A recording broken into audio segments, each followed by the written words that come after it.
trying to test it. Is this a good angle? I think this might be kind of good.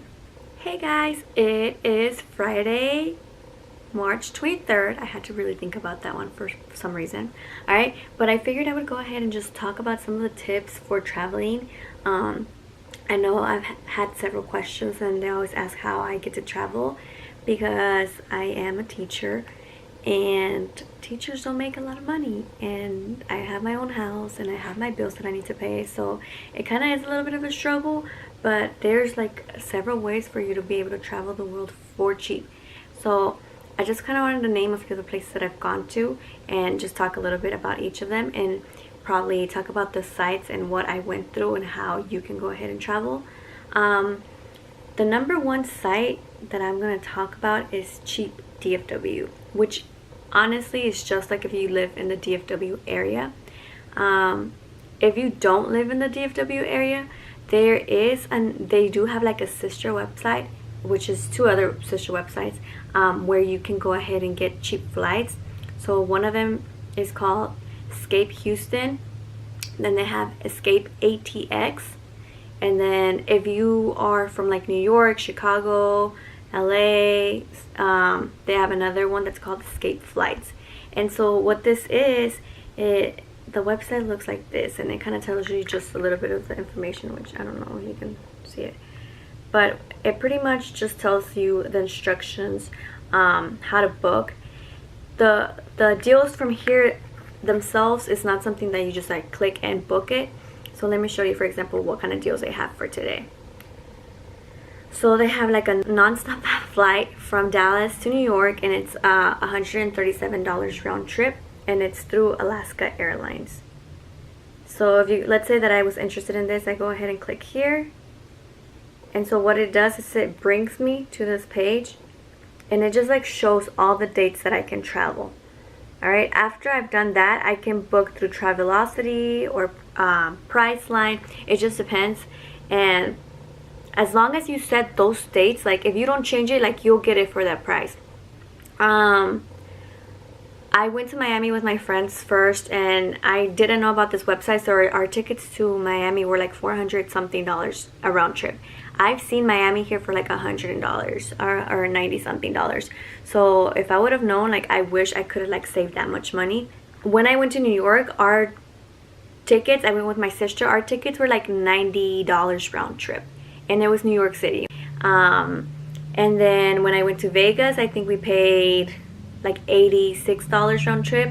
When we went to San Diego, I think tickets were like $77 round trip.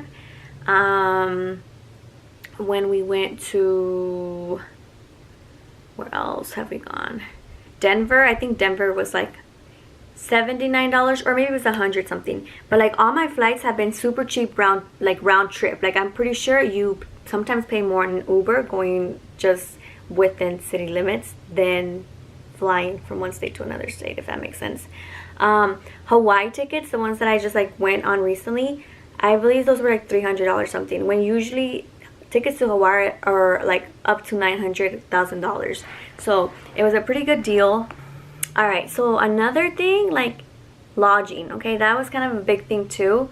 Airbnb, which if you don't have it, it's an app, but if you don't have the app, you can totally just do it online too. It's called Airbnb. And so you go ahead and you just click on it, and so it'll look like this. And so you just search up what you're looking for. So let's say I'm interested in, I don't know, we're gonna go ahead and write Miami since it's already on there. I can go ahead and say I want like a home in Miami. It'll ask me for the dates, and it'll also ask me for how many guests. After I've done that, like the date and the guests, it'll give me like a list of all the available options, and it's pretty easy. I've stayed in Airbnb when we went to Miami, when we went to Denver, when we went to Canada, when we went to Hawaii. Where else? I'm trying to think about other places that we've gotten Airbnbs.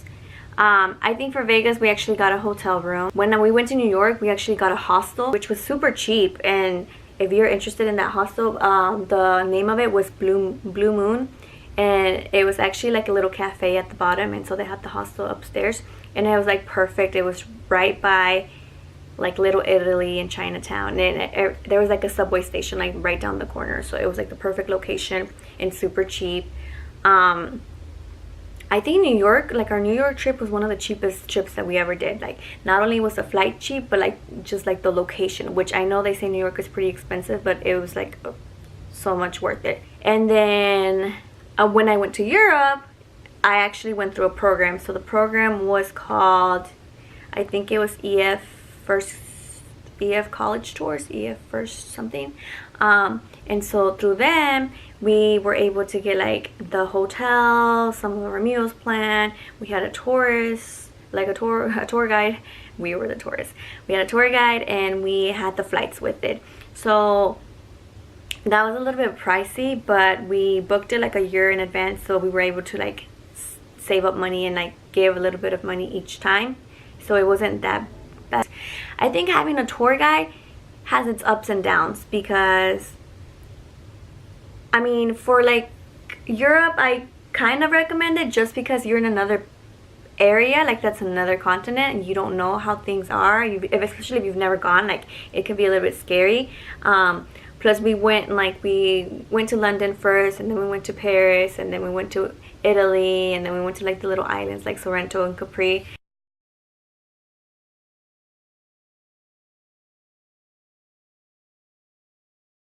So I would definitely recommend that, because just traveling, we went through train and we got like other flights, and you know that could be confusing, and then the language is kind of a big issue. So having like our tour person there like made it a lot easier.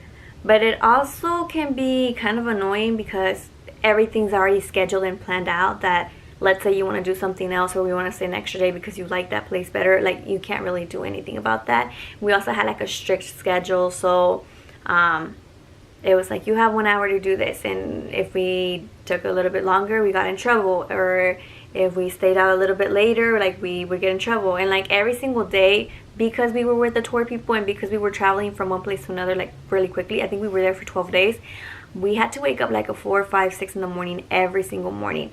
So which I guess if you're traveling, you should be doing that, waking up really early so that you can go ahead and get the most of it.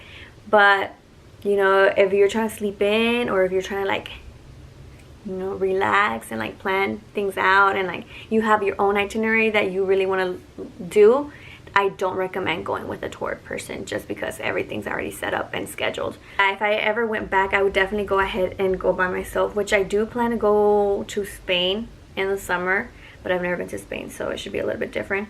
And at least there's some kind of Spanish, which I do understand. As far as like the currency, I honestly, like when I went to Europe, I did get a little bit of the money that they had. When I went to Canada, I did the same thing. But majority of my transactions, I usually just do it with credit card, because if you have like your credit card, you have a good bank, like the bank, you know, takes part, like they got you covered. If for some whatever reason they steal anything that, you know, I don't know, like they just steal stuff that's not theirs, like the credit card company will fight for you instead of you. And if you do cash, it's like you already got tricked, so they can't really do anything about it. And let me tell you, people in Europe are very, very tricky. Like they will literally see if you're from there, they'll sell you something for $2, and if they see that you're a tourist, they'll be like, oh yeah, that's $50, and they'll try to negotiate and be like, but you know, you're really cool, like I'm gonna give it to you for $45. And so you want to make the negotiation, and you're like, oh yeah, I got it, and then somebody else will be like, oh, I just bought the same thing for $2. So you have to be very careful. Go ahead and, I mean, it kind of has its ups and downs. Like if you pay with credit card, they're gonna know you're from the US or from wherever you are. But if you pay with like their currency, then they might think that you're from there. It just depends how you carry yourself. Usually once we're there, like the cheapest way to travel once you're actually in the place already is through public transportation. So we usually get the subway card, or we like take buses. If we have to, then we'll do Uber. But Uber can get really expensive. When we went to San Francisco, which that's another place we went to, we also got an Airbnb. When we went to San Francisco, a lot of the places you needed to get Ubers, and it got really pricey. Canada, however, they don't have Uber or Lyft. So that we were in for a surprise. So we had to get public transportation, which was cool. We didn't have a problem with it.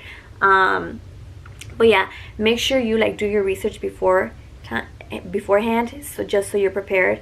Or when you're like going on flights, always just pack up extra snacks, because you're in for a surprise sometimes. Like on our flight to Hawaii, it was a really long flight, and I was for sure that they were gonna feed us, and they just didn't. I mean, they had food and they started going down, but I found out that if it's international flights you get fed. If it's domestic flights, they don't care about your life. Okay, I mean they do, but you have to pay for it.